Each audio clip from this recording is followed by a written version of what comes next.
And there's a woman of whom you've probably all read, but never seen in a picture. Miss Madeline Slade, the English daughter of an admiral, who now prefers to be known as Malara Ben.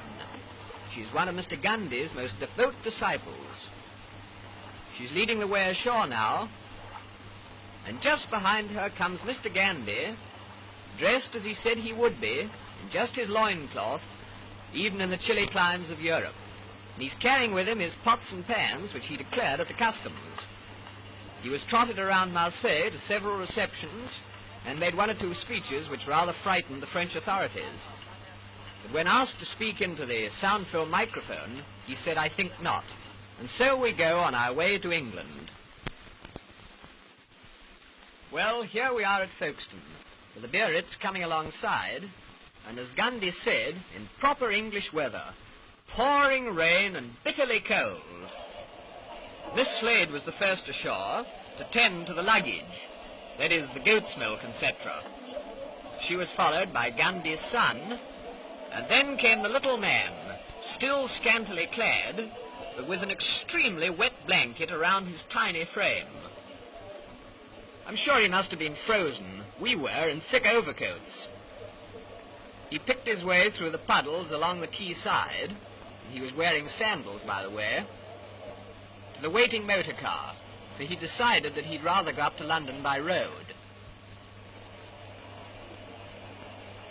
He insisted on sitting up in the front seat with the driver. He said that he could see better that way.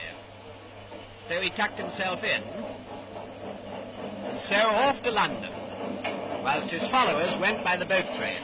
In town, quite a lot of people had waited in the pouring rain outside the Friends Meeting House in the Euston Road to see what he really looked like. But at first they were quite disappointed, because he went in the back way. But shortly afterwards he left by the front way. And then they really did see quite a lot of him, even his knees.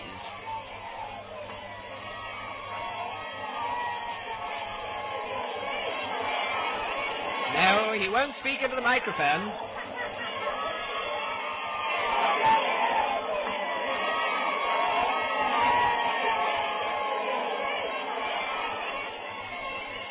And so to his popular home, where we leave this bizarre little man, whose coming has caused so much comment, complete with loincloth, spinning wheel and goat's milk, feeling sure that he cannot complain of his reception or the publicity he has received, from which, by the way, we always understood that he shrank.